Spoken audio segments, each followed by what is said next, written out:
Atëherë gjendemi në hidrocentralin e Vaudeës, mbas mbledhjes Komitetit Kombëtar të Emergjencave Civile dhe shpërndarjen e detyrave me të gjitha dikasteret, Agjencia Kombëtare e Mbrojtjes Civile, Ministria e Mbrojtjes, Forcat Armatosura, Ministria e Bujqësisë, kemi vendosur shpërndarjen e forcave në terren dhe marrjen e masave nga gjitha institucionet, qofshin këto vendore, qofshin dhe institucionet e infrastrukturave kritike, siç është dhe hidrocentrali i Vaudeës dhe hidrocentralet e tjera në gjithë kaskadën e Drinit.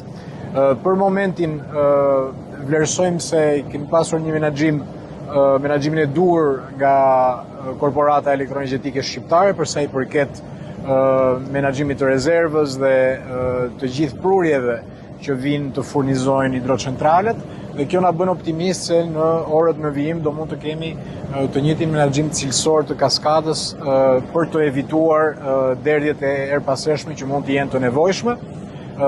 Sot morëm të dhënat më të fundit edhe nga drejtori i hidrocentralit dhe dua të falenderoj gjithë skuadrën këtu që në drejtimin e Ministrisë Infrastrukturës ka bërë parashikimet e duhura dhe prej një jave faktikisht po vijojnë me menaxhimin sipas parashikimeve hidrometeorologjike.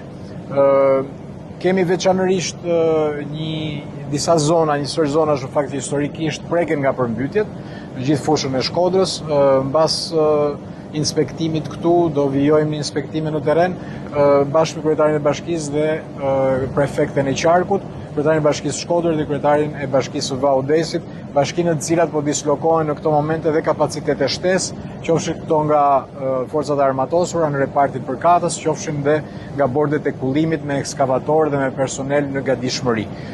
Kryetar, disa element shtesë për sa i përket gatishmërisë së gjithë bashkisë? Po, ne kemi praktikisht në terren edhe mjetet dhe makineritë dhe ekipet të shpërndara sipas zonave.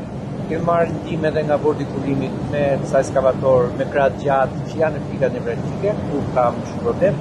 Paraprakisht kemi bërë një punë shumë mirë për hapjen e gjithë kanaleve kryesore, bashkë me bordin me ndërmarrjet e bashkisë, thënë që në aspektin e rrjetit të kullimit në këtë moment është optimal, është mirë. Kështu që besojmë që e kemi situatën të menaxhuar. Gjithsesi po arrim në kohë për të parë hap pas hap se si do të adaptojmë me problemet e situatës.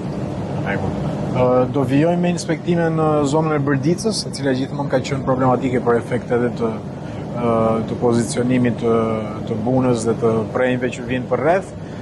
Gjithashtu dhe Oboti që paraqet një nivel risku të konsiderueshëm në mënyrë që të gjendemi sa më pranë popullsisë civile në këto momente. Shumë faleminderit.